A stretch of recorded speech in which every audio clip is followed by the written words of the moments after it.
Salut les amis, bonjour à toutes et à tous, j'espère que vous allez bien. Comme d'habitude, évidemment, bienvenue sur votre chaîne de News Gaming. Vous êtes au bon endroit pour avoir des news fraîches et de qualité. Tout ça, comme d'habitude, dans une bonne humeur, une bonne ambiance. Les amis, on s'installe confortablement et on démarre tout de suite l'épisode 144 des News Gaming. Allez les amis, c'est parti.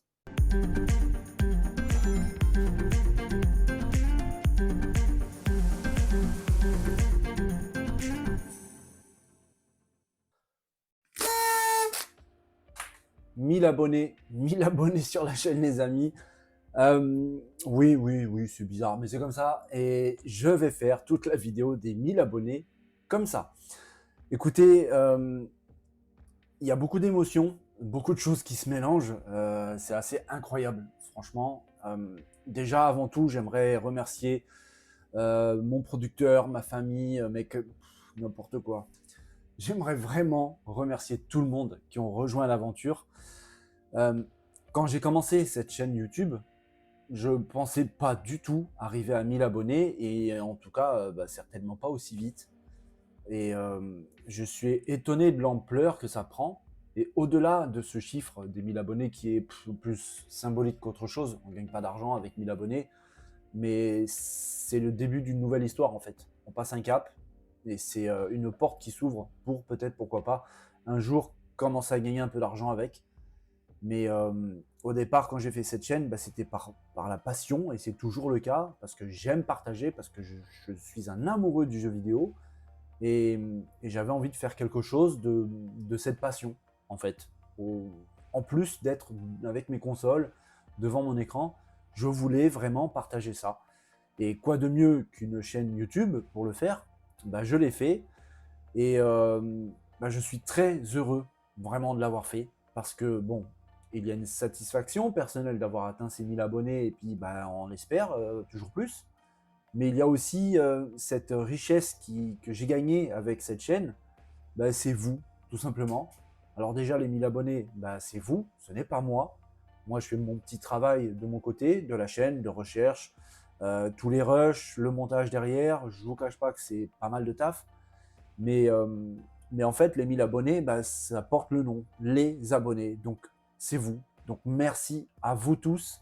Et je parlais de richesse parce que j'ai fait la connaissance virtuellement, en tout cas pour l'instant, de beaucoup d'entre vous, vraiment, qui m'envoient très régulièrement des messages pleins de bienveillance, des messages chaleureux, d'encouragement. Tous les jours, vous êtes là pour certains avec des messages, des commentaires très pertinents sur l'actu du jeu, sur les news que j'aborde, avec parfois des rectifications, parfois des nouvelles idées, une nouvelle lecture, une nouvelle vision sur quelque chose que j'ai abordé. En tout cas, j'ai affaire à de vrais passionnés du jeu vidéo, des personnes qui connaissent en plus de ça de quoi ils parlent. Donc ça fait vraiment plaisir, des gens absolument adorables, et je tenais vraiment à vous remercier.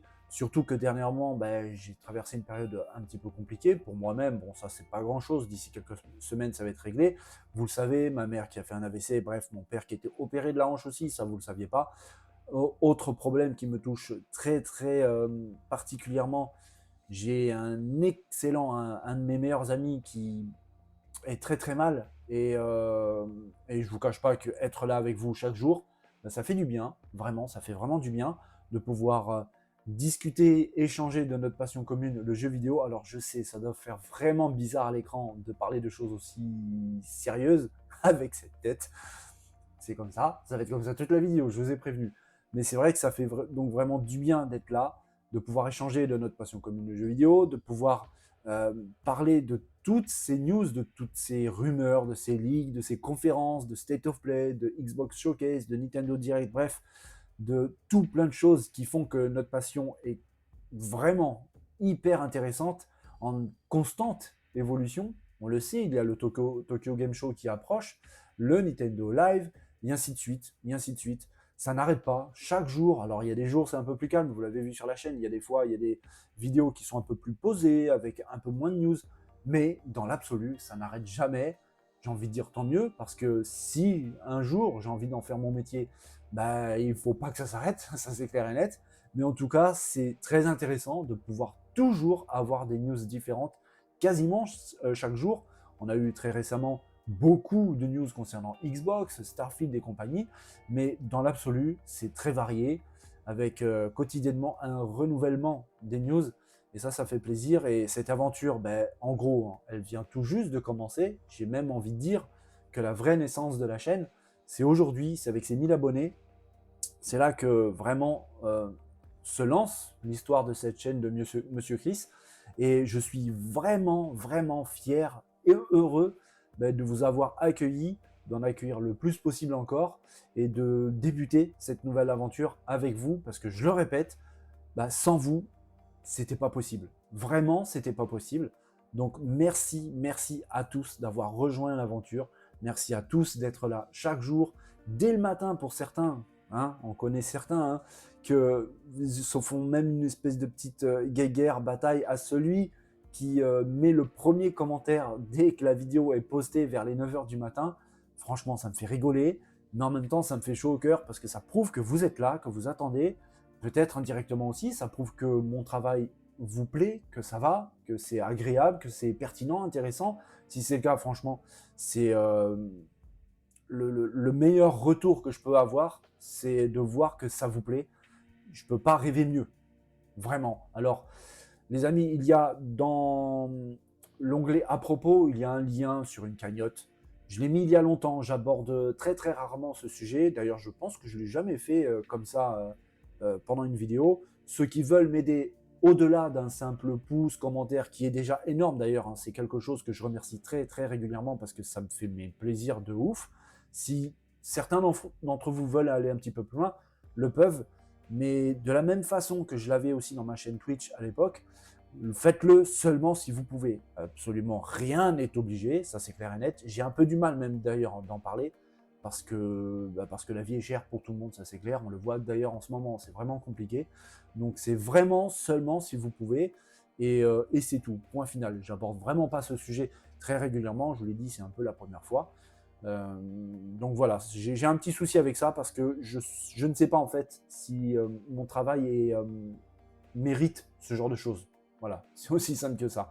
Mais je vous le dis, comme je vous l'ai dit depuis le début de l'aventure de cette chaîne YouTube, vos messages, vos partages, vos pouces, vos likes, tout ça, ça me remplit de joie, vraiment. À la limite, ça me suffirait, mais tellement. Le problème, c'est que, comme tout le monde, il y a des choses à régler de partout. Mais déjà, merci, merci infiniment à tous, vraiment, d'être là. Ça me fait chaud au cœur. J'ai hâte déjà de voir vos messages concernant les 1000 abonnés. Ça risque d'être assez sympa dans les zones de commentaires. J'ai vraiment hâte, parce que bien souvent, vous me faites rire, franchement, je vous l'avoue. Et j'ai hâte vraiment de voir un petit peu votre réaction concernant cette nouvelle étape de la chaîne. Donc les amis, je ne peux pas faire grand-chose aujourd'hui, à part un énorme merci à tous. Bienvenue à tous les nouveaux qui viennent d'arriver sur la chaîne. À tous ceux qui n'ont pas encore mis de commentaires, faites-le, sentez-vous libre, il n'y a aucun problème avec ça. Et vous verrez que l'ambiance est top. J'ai la chance d'avoir entre guillemets une communauté vraiment, vraiment géniale, bienveillante, chaleureuse, bourrée de qualité. Je suis vraiment très, très étonné par ça. Et je ne pourrai jamais remercier tout le monde autant que nécessaire. Je vous avais promis, les amis, un petit supplément concernant la chaîne, un serveur Discord pour tout le monde. Ce serveur Discord est quasiment terminé. Vraiment, c'est l'histoire de quelques jours, franchement. Dès que ça sera fait, je mettrai le lien en dessous de ma description à chaque fois. Il y a le chapitrage et puis différents liens. Je mettrai le lien de ce serveur Discord. S'il y a 2-3 soucis, contactez-moi, il n'y a aucun problème. On essaiera de régler ça. Le serveur est quasiment terminé, je disais, avec beaucoup de choses dedans, avec divers salons. Vous pourrez discuter par message écrit, en vocal aussi, entre vous. Vous pourrez vous faire des parties ensemble si vous en avez envie, échanger des choses, des photos, raconter un petit peu votre vie si vous voulez, discuter avec moi, bien évidemment, tous ensemble si on en a envie, avec certains, si vous en avez envie aussi. Pourquoi pas faire du gameplay ensemble, ça aussi c'est prévu. Bref, il y a beaucoup de choses.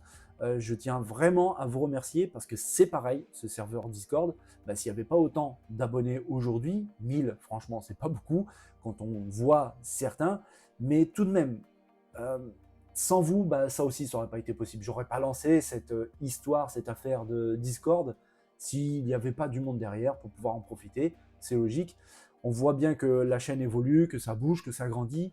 Bah, c'est juste absolument parfait, c'est absolument génial, les amis. Franchement, merci à tous infiniment. On débute donc maintenant le début de cette vidéo de News Gaming avec ceci. Je la lâcherai pas jusqu'à la fin de la vidéo du jour, les amis, avec quelque chose d'assez grave. Alors là, c'est complètement absurde, hein. Je vais parler de quelque chose qui choque un petit peu le monde du jeu vidéo en ce moment. On a abordé le sujet sur la chaîne plusieurs fois déjà, 2 fois il me semble.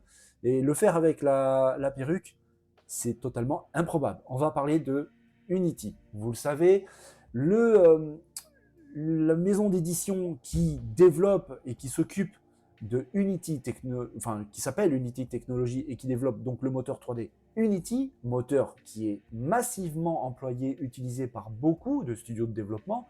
Déjà, il y a une chose qui est très pratique, et c'est aussi pourquoi il est utilisé massivement, c'est que dans sa version de base, le moteur est gratuit. Bien sûr, si on prend la version beaucoup plus évoluée qui s'appelle la version Pro, Unity Pro, ça devient payant, c'est un peu logique. Vous le savez, j'en ai parlé sur la chaîne, le Unity Technology, donc la société qui s'occupe du moteur, a décidé d'ajouter des frais à chaque fois que n'importe quel joueur sur la planète installe un jeu de Unity, même s'il installe plusieurs fois. Par exemple, vous réinstallez votre système Windows et vous avez besoin de le réinstaller, eh bien, la société de développement qui a fait votre jeu, par exemple, celui-ci, c'est l'exemple, oups, j'avais mis le son, Cult of the Lamb, un jeu excellent, ben, le studio qui a développé le jeu va devoir payer une redevance à Unity Technology. Si vous l'installez une fois, 2 fois, 15 fois, bref. Alors imaginez ça par le nombre de millions de joueurs, surtout avec un titre pareil qui a beaucoup de succès, ben, la facture peut être extrêmement salée, et pour les petits développeurs, parce que oui, il y en a des développeurs indépendants, ben, c'est quelque chose qui n'est pas viable à long terme, voire même à court terme, et certains studios, comme celui-ci, qui s'occupe de Cult of the Lamb, avaient déjà déclaré qu'ils allaient arrêter le développement de leur jeu et de même changer de moteur 3D.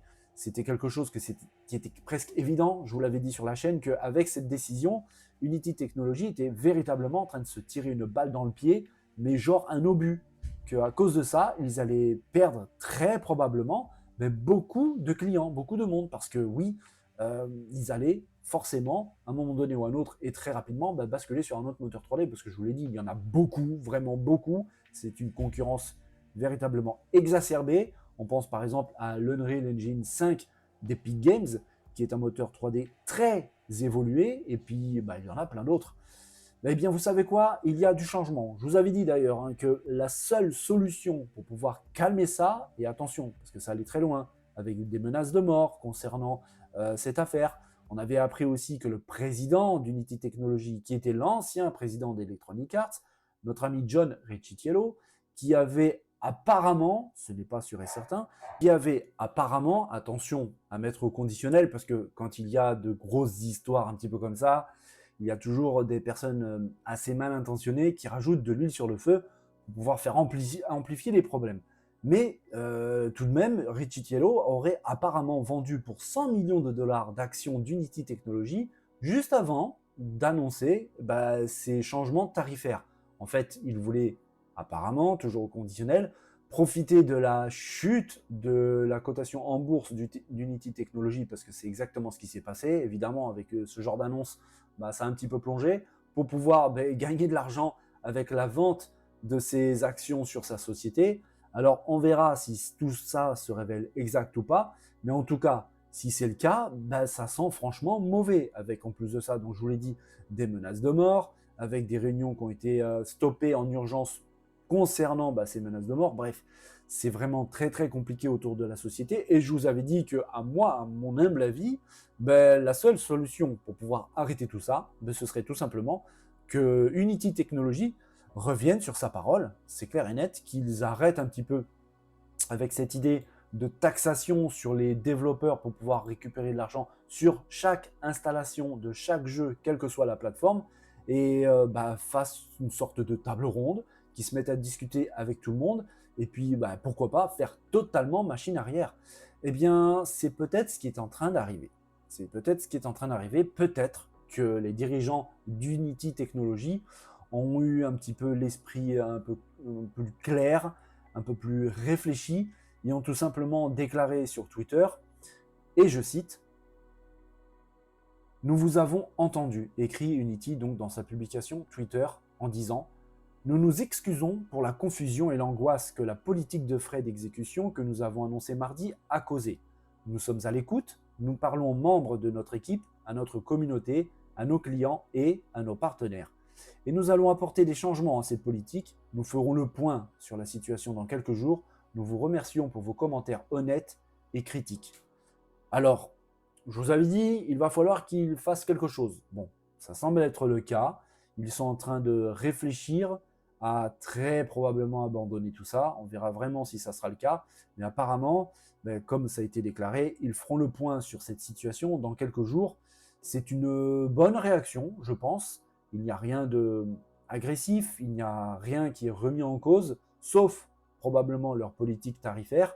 Ils s'excusent, ça c'est très très important. Il y a un mot d'excuse, en tout cas franc, sincère, je ne sais pas, mais en tout cas c'est franc. Ils le disent très très clairement. Nous nous excusons pour la confusion et l'angoisse, parce qu'il s'agit vraiment d'une angoisse qui a été portée à absolument tout le monde, au point d'aller jusqu'à des menaces de mort. Donc c'est vraiment très très grave. Et au vu de cette situation, donc Unity Technologies a décidé de réfléchir correctement, j'espère, mais en tout cas peut-être de faire machine arrière. Et j'espère en tout cas que tout ça, ça va s'apaiser. Ça va permettre un petit peu à tout le monde de souffler, d'avoir un environnement de travail un peu plus calme et de reprendre le boulot sur plein de titres qui sont déjà en cours, avec le moteur qu'ils connaissent parfaitement. Parce que je vous ai dit tout à l'heure, il y a beaucoup de studios qui étaient en train de réfléchir très fortement et très rapidement de tout arrêter de basculer sur un autre moteur. Ça inclut beaucoup de retard. Parce que quand on a l'habitude de bosser sur un tel moteur, sur un tel environnement, basculer sur autre chose, même si ça ressemble pas mal, des fois il y a des différences, des petites spécificités qui font que ça retarde un peu le projet. Ça aurait été le cas, ça aurait été dommage. Là apparemment, ils vont en débattre, en discuter, et c'est une bonne chose que les relations s'apaisent un petit peu.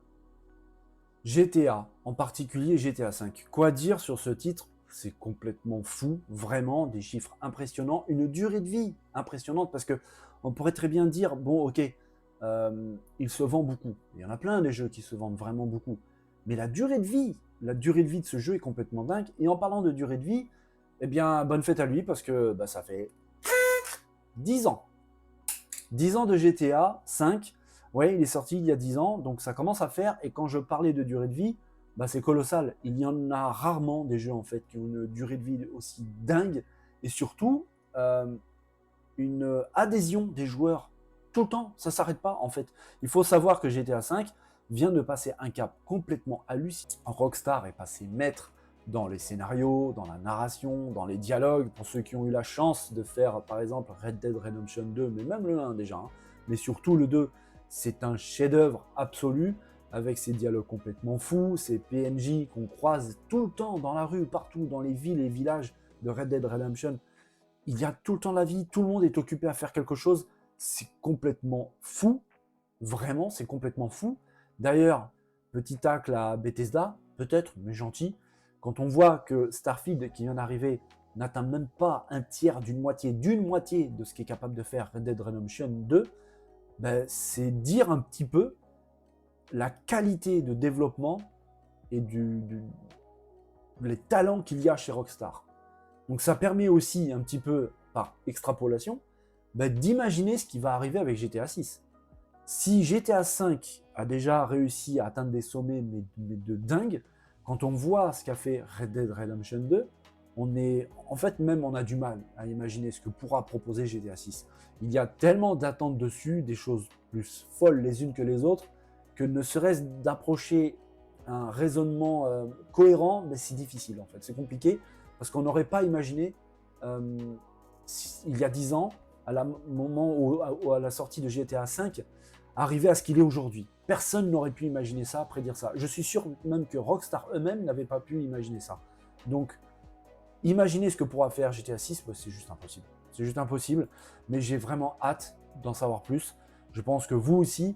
En tout cas, bon anniversaire GTA 5, ça c'est clair. 10 ans, vraiment une excellente carrière. Plus de 185 millions d'exemplaires, c'est complètement fou. J'imagine un petit peu les concurrents qui aimeraient ne serait-ce qu'approcher ce chiffre.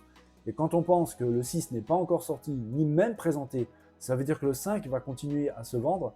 Je ne sais pas pourquoi, mais la barrière monstrueuse des 200 millions de ventes s'approche à très grande vitesse et je suis presque sûr qu'il va l'exploser. C'est le jour de la sortie de Lies of P. En fait, c'était même déjà hier, hein, le 18 septembre. En fait, on pouvait, nous, en France, le télécharger, enfin, pouvoir y jouer à partir des 17h heure française, parce que la date du 19 officielle pour la mise en ligne du jeu, c'était pour certains pays asiatiques, mais pour nous, la France, l'Europe, c'était déjà possible à partir de 17h heure française, comme je vous l'ai dit hier, le 18 septembre. Eh bien, j'ai vraiment hâte de mettre la main dessus parce que le jeu semble vraiment intéressant, intriguant, cette espèce de soul-like dans un univers très revisité, hein, on va pas se mentir, de Pinocchio, mais qui annonce déjà quelque chose de très très intéressant avec sa DA vraiment particulière mais très réussie, l'ambiance générale qui s'en dégage qui a l'air très réussie. Alors, il y a eu des retours de certains joueurs qui expliquaient, après l'avoir essayé en démo, que c'était sympa, mais sans plus, parce que assez peu intéressant, avec des passages assez vides, assez ennuyeux. Et puis là, très récemment, il y a déjà des reviews sur le jeu qui montrent quelque chose de très très intéressant. Déjà des tests qui viennent de tomber, avec de jolies notes, par exemple un très bon 8 sur 10. Franchement, c'est plus que correct. Donc j'ai hâte de pouvoir mettre la main dessus et de pouvoir me donner mon propre avis, voir vraiment ce qu'il en est manette en main et me dire est-ce que Lies of P est véritablement aussi bon qu'il n'y paraît ou alors pas du tout. C'est possible aussi, hein. Ça arrive souvent que les jeux sur le papier, en vidéo, paraissent vraiment fabuleux et qu'une fois qu'on prend la manette en main, c'est pas si terrible que ça. J'ai la sensation que pour celui-ci, ça pourrait être vraiment positif, mais comme vous le savez, rien ne vaut sa propre expérience et au niveau du gameplay et ainsi de suite. Donc on verra bien. Mais c'est vrai que ça faisait un bon moment que j'avais pas eu un jeu qui m'intéressait, qui attisait un petit peu ma curiosité, comme c'est le cas pour ce Lies of P, qui donc est déjà sorti, qui est déjà installé sur ma Xbox Series X. Donc j'ai hâte vraiment de le commencer, de voir vraiment ce qu'il en est, et je ferai un petit retour un petit peu plus tard, voire même pourquoi pas mon premier test sur la chaîne. Pas sûr que j'ai le temps avec tout ce qui se passe en ce moment autour de moi, vous êtes au courant les amis, mais c'est possible que je puisse en sortir un test très bientôt. On verra si c'est le cas, oui, ou sinon ce sera juste un retour de mon ressenti, de mon opinion sur ce Lies of P qui s'annonce franchement plutôt intéressant. Lors du dernier Game Award en 2022, Supergiant Games avait dévoilé et annoncé le développement de Hades 2 après le colossal succès du premier sorti en 2020. Ça fait véritablement plaisir. C'est vrai que le premier était super intéressant avec énormément de contenu. Eh bien, vous savez quoi? Le développeur Supergiant Games vient tout juste d'annoncer qu'il va y avoir bientôt un accès anticipé pour Hades 2. Ça semble vraiment très très prometteur. Et en tout cas, ça arrive assez rapidement parce qu'en fait, il prévoit ça dès le début de l'année prochaine, l'année 2024, avec une petite prise de parole que je cite. Nous pensons que le calendrier que nous prévoyons sera le point idéal où le jeu est suffisamment avancé pour que les commentaires des joueurs ne soient pas principalement constitués de choses que nous savons déjà, mais pour que nous puissions réellement agir en fonction des commentaires que nous recevons. Et il continue en disant « L'histoire s'élargira à chaque mise à jour, à mesure que nous introduisons davantage de personnages et approfondissons les relations entre eux, ceux existants. Ce processus aboutira au lancement de notre version 1.0 qui présentera la conclusion de l'histoire et de toute autre touche finale. » Donc on comprend très bien avec cette petite prise de parole que le studio, bon déjà, attend les retours des joueurs pour pouvoir faire avancer le projet de Hades 2. Ils expliquent aussi que, et ça a été confirmé par le studio de développement, que l'accès anticipé aura énormément de contenu, quasiment autant, voire autant que le tout premier du nom. Et en plus de ça, ça va continuer avec d'ajouts de nouveaux personnages, avec des approfondissements des relations entre les personnages déjà présents et ceux qui vont être rajoutés, avec donc beaucoup de choses des armes, des pouvoirs, des persos, plein de choses, jusqu'à donc, comme il explique dans la prise de parole, jusqu'à la version de lancement, la 1.0, qui donc conclura l'histoire de toute cette touche finale concernant ce jeu. En tout cas, c'est un jeu qui est très attendu, parce que le premier du nom, comme je vous l'ai dit, a eu un franc succès, vraiment. Le 2 commence à se faire impatienter, ça commence un petit peu à dater, mais cette prise de parole, avec cette déclaration comme quoi l'accès anticipé arrive donc bientôt pour début 2024, est une bonne nouvelle. Peut-être, j'ai pas dit que c'était sûr, j'ai bien dit peut-être, que pendant les prochains Game Awards, eh bien Super Giant Games reviennent avec une nouvelle vidéo de gameplay de Hades 2. Franchement, c'est pas à l'exclure parce que c'est un petit peu leur manière de fonctionner. C'est d'ailleurs pendant le Game Award, le dernier en date en 2022, qu'ils avaient annoncé le développement de ce titre. Donc peut-être que le prochain, il y aura du contenu supplémentaire à présenter. Encore un titre qui s'ajoute à la longue liste de RPG qui sortent cette année. Ce jeu, c'est Broken Roads, qui a montré déjà pas mal de choses, mais aujourd'hui, il revient avec sa date de sortie officielle et normalement définitive. En fait, on en sait beaucoup plus sur ce jeu également.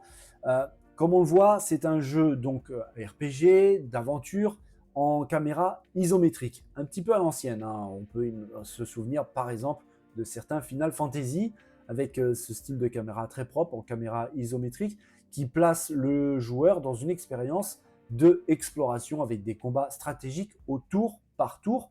Et ça, c'est très intéressant, avec des choix philosophiques significatifs qui auront un énorme impact sur le scénario et l'histoire de vos personnages. Tout ça dans une ambiance et avec des décors apocalyptiques qui se passent en Australie.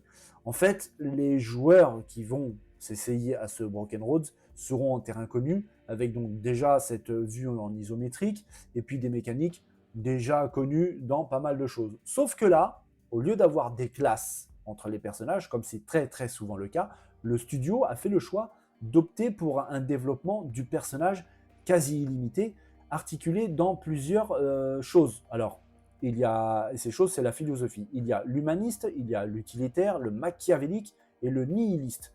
Donc on voit que ce sont des thèmes qui sont très rarement abordés dans le jeu vidéo. Ça peut rendre ce titre vraiment très intéressant. En tout cas, c'est intéressant déjà dans la démarche. Ça pourra permettre des mécaniques de gameplay et surtout un développement de certains persos totalement différents de ceux à quoi on a l'habitude dans ce genre de jeu RPG.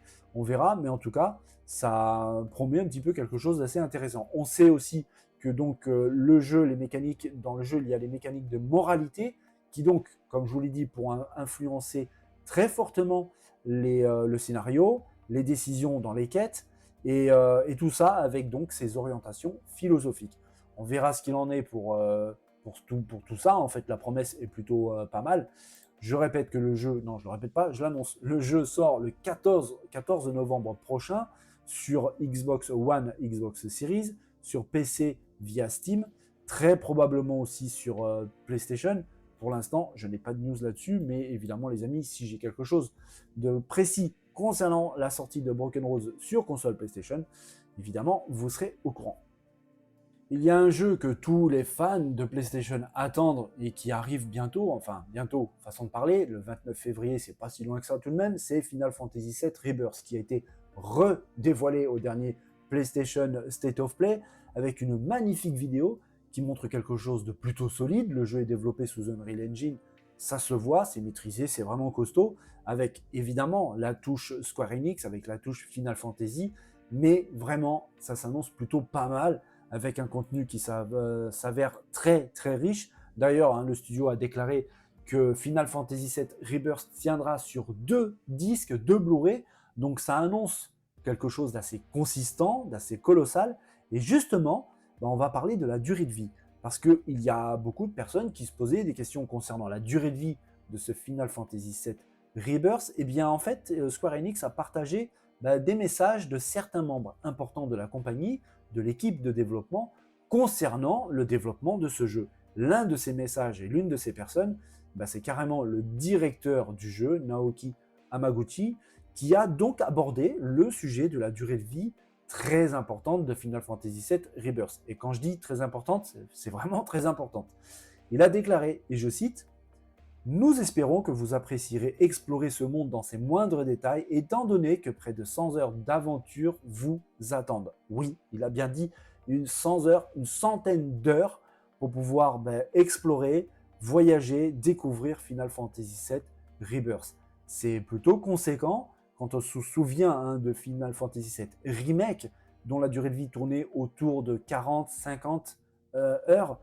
C'est vraiment beaucoup, on parle carrément du double, donc on peut très bien imaginer un petit peu où ça va pouvoir aller. Alors on sait que la map du jeu est déjà très grande, un monde ouvert qui s'annonce absolument gigantesque, on le voit en plus dans ces vidéos, techniquement parlant, ça semble vraiment très très propre, et comme dans tous les Final Fantasy, il y a beaucoup de choses à explorer, il y a beaucoup de choses à découvrir, beaucoup de choses à faire. On sait par exemple déjà, et ça a été montré pendant la vidéo de ce State of Play, que le Gold Saucer sera de la partie, avec énormément d'activités sympas, des mini-jeux de moto, de la danse, plein d'autres choses qui vont véritablement faire gonfler la durée de vie. On le voit ici, le Gold Saucer, avec donc beaucoup de choses qui vont arriver.